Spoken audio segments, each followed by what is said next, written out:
So Amara was getting sick and she was hospitalized thereafter from January 2013 until August 2013. And it was every single month, and I was maintaining my job and maintaining my productivity at my job and still being Mia's mom as well and still trying to take care of Carmen in the midst of it.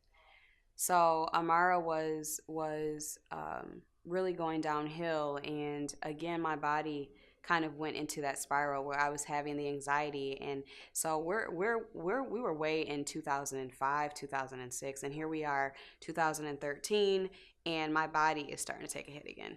So it starts with the panicking, and I thought something was really wrong with me because I'm so mentally strong that I feel like I'm fine. I can deal with this. I got this. But my body says something else. Like, girl, you don't. You need to chill. You need some support and some help. And in April 2013, I remember being at Bronson Hospital, and um, the doctors came in and told me that I may want to talk to palliative care, the palliative care staff. And um, I remember it was the day of my niece's wedding, and I got a phone call because Amara's dad was up there, and she was doing the breathing pattern that is consistent with the last few breaths of life. So I go to the hospital, and she's still in it. And the nurses, the staff, everybody was pretty much hands off. There's nothing else that we can do at this point unless we want to put her on a ventilator, and that was not an option for me. And I'm like, again, when I everything that I share is my preference, no judgment to what other people choose, but for me to be able to have to like take a switch or tell them to turn something off and determine when she goes would have been a lot heavier for me than to let nature in the process take its course. So um for some reason I was there with her dad and my significant other at the time, and we were taking it hard. I don't nobody's ever ready, but we weren't ready. I mean, not that I ever am or was ready, but um just didn't expect it like that. And not that you ever do. So she ended up coming out of it. Okay, they couldn't explain why she came out of it nonetheless, and I, of course, God knew that there were some other things that we needed to deal with and prepare for the end. And at that moment, I realized that the end was a lot closer um, than it was, or than I thought it was, I should say. And eventually, she had to go to a hospice house in Ann Arbor, and her dad was able to go and stay with her there. Um, and I remember it clear as day, but it was in November, the weekend before the 25th. I had gone down, I had taken, my inherited kids and Mia, and we all went to see Amara. And she was lively and she was herself, but there still remained this sadness over her eyes, like some sadness that I had noticed after April. It was her little glow had definitely come down to a um, very small light, I would say. It was not, she didn't have that pop that she used to. And I felt like she was holding on for us. And so we went down that weekend, and she was lively. Even the hospice house was talking about discharging her. Okay. So then a week later, I go back, and um, she is actually not doing well. I get a call from her dad, and if you want to see her, you probably should come now. Reality hit. It was scary. So I went down there, and again, my mom and my cousin went with me, and Mia went with me.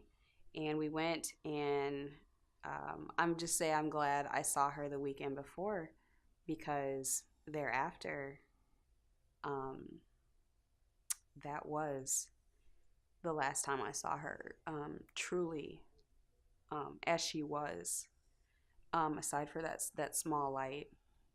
Um, and so it was Monday, November 25th, 2013, um, that I watched her take her last breath.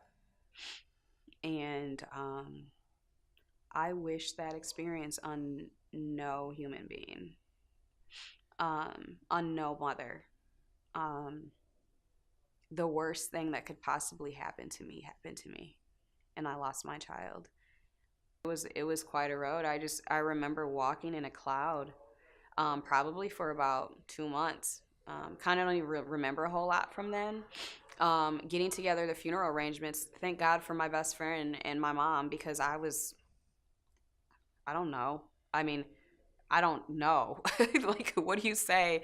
Oh, you want a urn? Oh, like, what is it? What day and time? What colors do you want? What music selection? My brain was like, not on that. Okay, it was completely in shock. I was still in shock.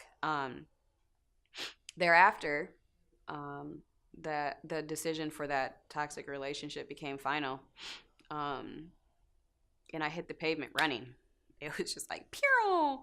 All right, so distract yourself, Carmen. And again, through all of this, I was exercising, and I had my faith, and my faith definitely has helped immensely. It is, I give all credit to it, honestly, just because without it, I wouldn't have the great support, and I wouldn't have the wonderful people, and I wouldn't have the strong will and the power to really push through and overcome.